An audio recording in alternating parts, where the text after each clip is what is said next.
आप लोगों का स्वागत है पीके स्टडी 2.0 में। आज हम आप लोगों के लिए लेके आए हैं किस तरह से ये 2024 में आप लोगों का इंटरमीडिएट एग्ज़ाम में पेपर आने वाला है। तो चलिए हम आपको दिखा रहे हैं। देखिए, इस तरह से आपका पेपर रहेगा।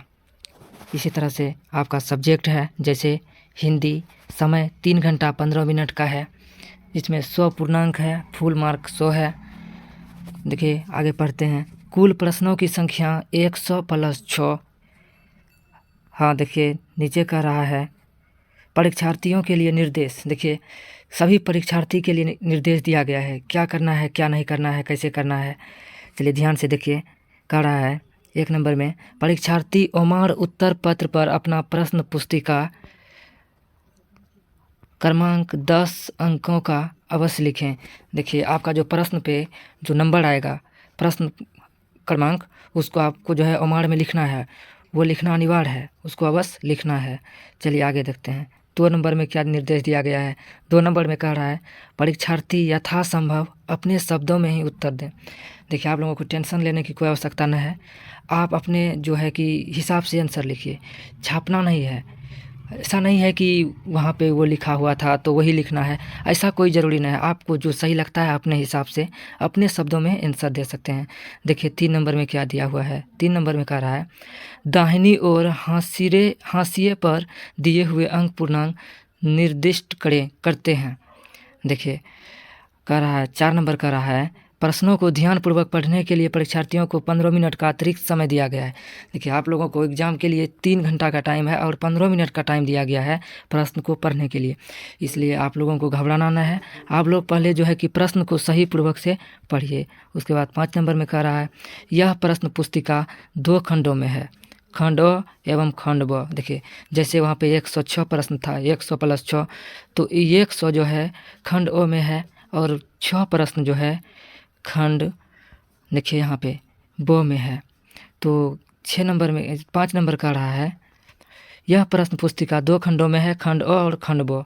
और 6 नंबर का रहा है खंड अ में 6 वस्तुनिष्ठ प्रश्न है, खंड अ में 100 वस्तुनिष्ठ प्रश्न है, जिसमें से किन्हीं 50 प्रश्नों का उत्तर देना है, अनिवार्य है।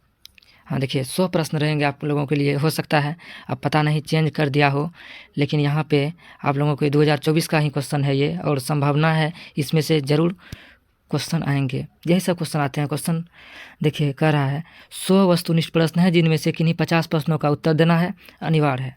50 प्रश्नों से अधिक का उत्तर देने पर प्रथम 50 प्रश्न का ही मूल्यांकन होगा। प्रत्येक प्रश्न के लिए 1 अंक निर्धारित है। देखिए आप 1 प्रश्न के लिए 1 अंक है, 50 प्रश्न के लिए 50 अंक हैं।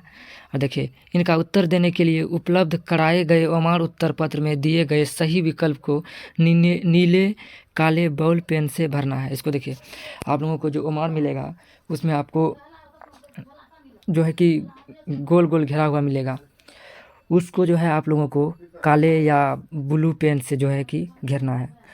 उसमें जो है कि जेल पेन का प्रयोग नहीं करना है। और देखिए आगे क्या कर रहा है, किसी भी प्रकार के व्हाइटनर, तरल पदार्थ, ब्लेड, नाखून आदि का ओमार उत्तर पत्र में प्रयोग करना मना है, अन्यथा परीक्षा परिणाम अमान्य हो जाएगा। इसलिए आप लोगों को कोई भी चीज़ जो है कहीं पे गोज गाज नहीं करना है कुछ भी। देखिए आगे क्या कर रहा है 7 नंबर, खंड अ में कुल 6 विषयनिष्ठ प्रश्न हैं, प्रत्येक प्रश्न के समक्ष अंक निर्धारित हैं। अब जो 6 प्रश्न है ऑब्जेक्टिव टाइप का, उस सब प्रश्न का अपना अपना अंक निर्धारित है। देखिए किसी प्रकार के इलेक्ट्रॉनिक उपकरण का प्रयोग पूर्णतः वर्जित है। तो आप लोग जो है एग्ज़ाम में कुछ भी लेके नहीं जाइएगा। देखिए काहे कि थोड़ा सा गलती के कारण जो है अगर आपका कॉपी छीना जाता है तो फिर उसमें आपका पूरा दोष रहेगा। इसलिए ये सभी निर्देश जो दिया गया है सभी का पालन करना है। सभी का पालन करते हुए सही ढंग से एग्ज़ाम दीजिए आप लोग। चलिए अब बढ़ते हैं। तो ये 100 प्रश्न में से आज हम लोग 25 प्रश्न करेंगे और फिर अगले वीडियो में करेंगे। चलिए देखते हैं, अब बढ़ते हैं आगे प्रश्न की ओर।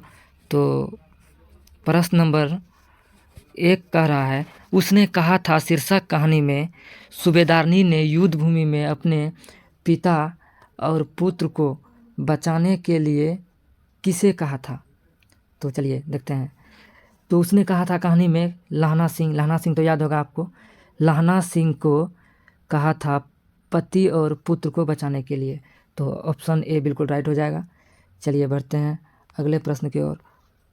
तो अगला प्रश्न है संपूर्ण क्रांति भाषण निम्न में से किसने दिया था। तो जैसे कि संपूर्ण क्रांति का भाषण किसने दिया था, जयप्रकाश नारायण। ऑप्शन ए बिल्कुल राइट हो जाएगा। चलिए बढ़ते हैं नेक्स्ट प्रश्न की ओर। ओ सदा निरा शीर्षक निबंध निम्न में से किस रचनाकार का है।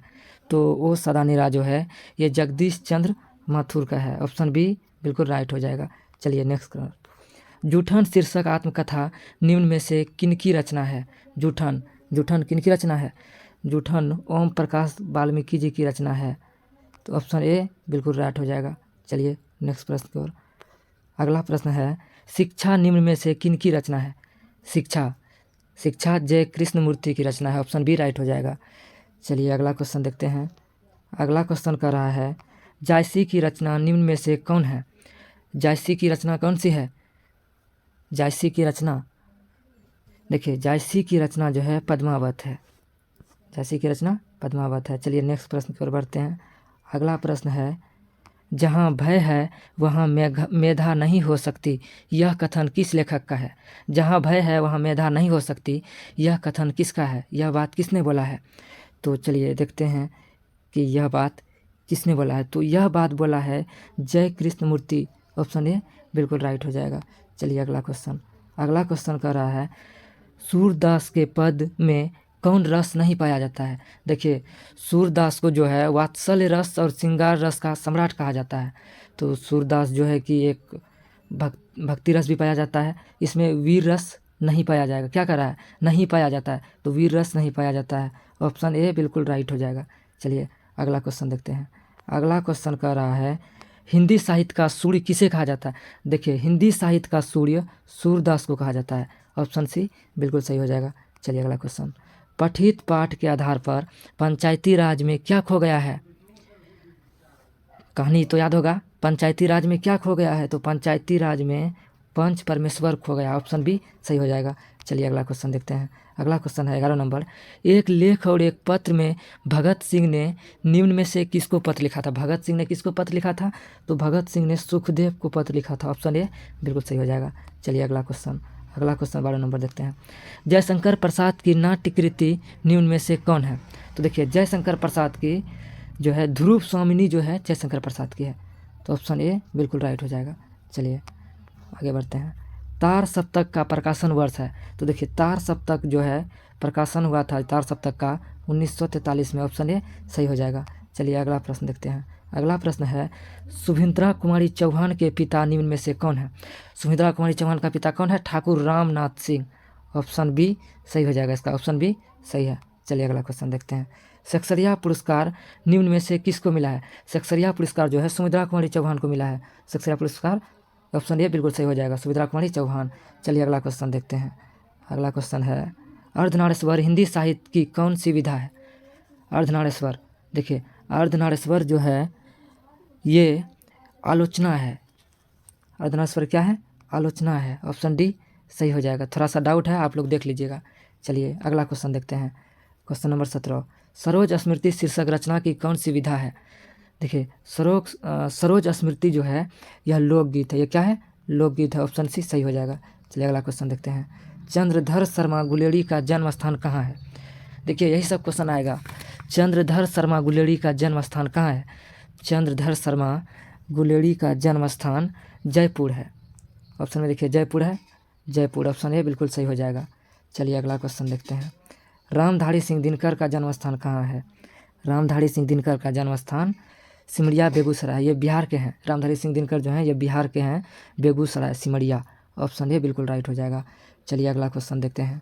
20 नंबर संस्कृति के 4 अध्याय के रचयिता निम्न में से कौन है।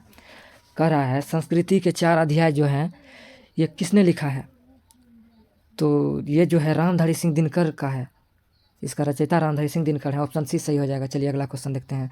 अगला क्वेश्चन है अज्ञेय का जन्म स्थान कहाँ है। अज्ञेय का जन्म स्थान, तो देखिए अज्ञेय का जन्म स्थान जो है कुशीनगर उत्तर प्रदेश है। ऑप्शन ए बिल्कुल सही हो जाएगा। चलिए अगला क्वेश्चन देखते हैं। जगदीश चंद्र माथुर का जन्म स्थान कहाँ है। जगदीश चंद्र माथुर का जन्म स्थान शाहजहाँपुर उत्तर प्रदेश, शाहजहाँपुर उत्तर प्रदेश है। ऑप्शन ए सही हो जाएगा। चलिए अगला क्वेश्चन देखते हैं। अगला क्वेश्चन है मोहन राकेश के बचपन का नाम क्या था। मोहन राकेश के बचपन का नाम था मदन मोहन गुगलानी। ऑप्शन ए बिल्कुल सही हो जाएगा। किधर भाग गया? चलिए, मोहन राकेश के बचपन का नाम क्या था? मदन मोहन गुगलानी। ऑप्शन सही हो जाएगा। ऑप्शन ए बिल्कुल राइट है। चलिए अगला क्वेश्चन देखते हैं। रामधारी सिंह दिनकर को उनकी किस कृति पर भारतीय ज्ञानपीठ पुरस्कार मिला था? रामधारी सिंह दिनकर को किस कृति पर ज्ञानपीठ पुरस्कार मिला था? तो देखिए, रामधारी सिंह दिनकर को जो है उर्वशी जो है उसका रचना उर्वशी पे उसको ज्ञानपीठ पुरस्कार मिला था। ऑप्शन ए बिल्कुल सही हो जाएगा। चलिए अगला क्वेश्चन देखते हैं, 25 नंबर। अगला क्वेश्चन है, हिंदी कहानी के विकास में मील का पत्थर निम्न में से कौन कहानी है? तो चलिए, ये आप लोगों के लिए होमवर्क रहा। आप लोग इसका उत्तर कमेंट में बताइएगा।